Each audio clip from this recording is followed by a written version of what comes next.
श्रीगुरुवे नमः।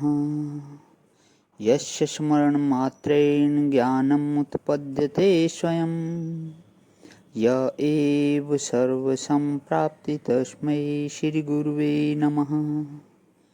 ओम शांति शांति शांति। प्रणाम भवन।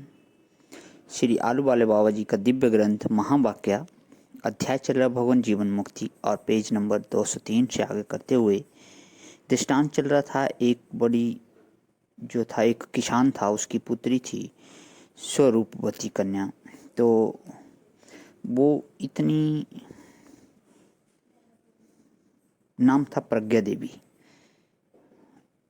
तो भगवान जैसे ही वो एक राजा होता है तो राजा के पास अपने बाप को भेजती है कि राजा जो है बहुत धर्मात्मा है, तो आप जा कर के उससे अपने लिए कुछ मांग लाओ और ऐसे ऐसे आपने बोलना है। तो सारा उसे समझाती है कि आपने राजा से कैसे बात करनी है। तो राजा चतुर भी होता है, तो राजा उसको पहचान लेता है कि ये जो शब्द बोल रहा है किसान, ये तेरे नहीं है, तेरे को किसने सिखाए हैं। तो वो अपना सारा दृष्टांत देता है कि ये ऐसे ऐसे मेरी बेटी ने सिखाए हैं। तो उसे वो इतनी पसंद आती है, जब उससे मिलता है तो उससे शादी कर लेता है।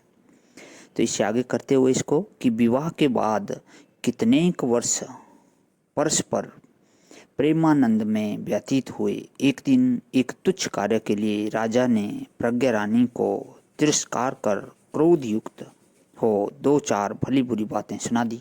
तो उसने शादी से पहले ये वचन लिया था राजा से कि अगर तुमने मेरे को कभी भी कुछ भी बोला, क्रोध किया, तो मैं जो हूँ अलग हो जाऊंगी, उसके लिए मेरे लिए एक अलग से महल बना दो।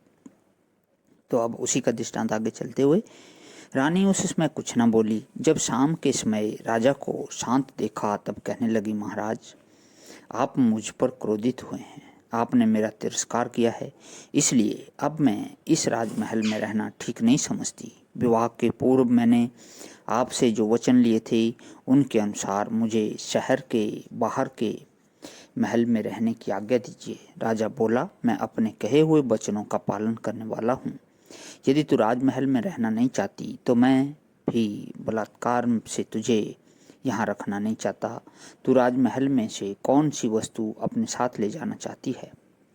रानी ने नम्रता पूर्वक कहा, महाराज, मैं जिसे अपने प्राणों से भी अधिक चाहती हूँ उसे मैं अपने साथ ले जाऊंगी। मैं आपके महल में से एक ही वस्तु ले जाऊंगी, आप निश्चिंत रहिए। राजा कुछ न बोला। रानी ने पीने के जल में नशा करने वाला एक गुप्त द्रव्य मिलाकर राजा को पिला दिया। जब राजा रात्रि को गाढ़ निद्रा में पलंग पर सो रहा था, तब रानी पलंग सहित राजा को उठवाकर अपने साथ अपने महल में ले गई। दूसरे दिन सुबह को जब राजा जागृत हुआ तब इधर उधर देखने लगा। उसको निश्चय हो गया कि वह अपने राजमहलों में नहीं है। मैं कहाँ हूँ, मुझे यहाँ कौन लाया, इत्यादि आश्चर्य से विचार कर रहा था। वहाँ कोई मनुष्य नहीं दिखता था।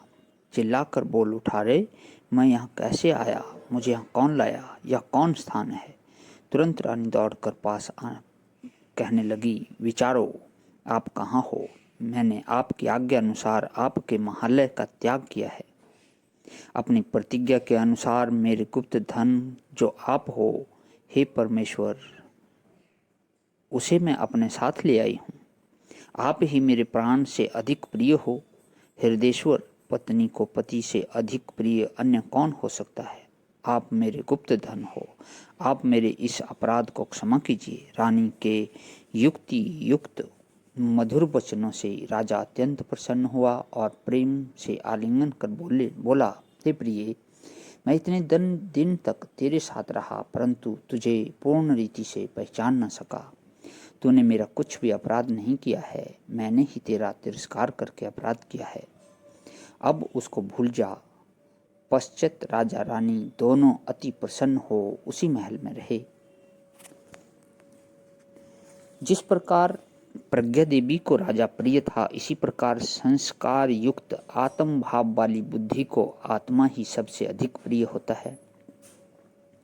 वह आत्मा को कभी नहीं छोड़ती। ऐसी जिसकी प्रज्ञा बुद्धि हुई है वह ही जीवन मुक्त है। जीवन मुक्त को जो सुख होता है वह सुख राजा महाराजा और इंद्रियादिक देवताओं को भी नहीं होता और विदेह कैवल्य में भी नहीं होता। वह सुख आनंद का समुद्र है, आनंद का पहाड़ है, किंतु ज्ञाता के भिन्न भाव से रहित है। जीवन मुक्त आनंद का समुद्र होते हुए भी बाधानुवृत्ति से आनंद का भोगता है। जीवन मुक्त का आनंद प्रत्यक्ष है। देश काल और शरीर के रूपांतर की उसे आवश्यकता नहीं है। पूर्ण जीवन मुक्ति वही है जो विदेह की इच्छा रहित हो, जीवन मुक्ति और विदेह मुक्ति दोनों से परे हो और साथ ही दोनों का अनुभव करने वाली हो। जिसने उसे प्राप्त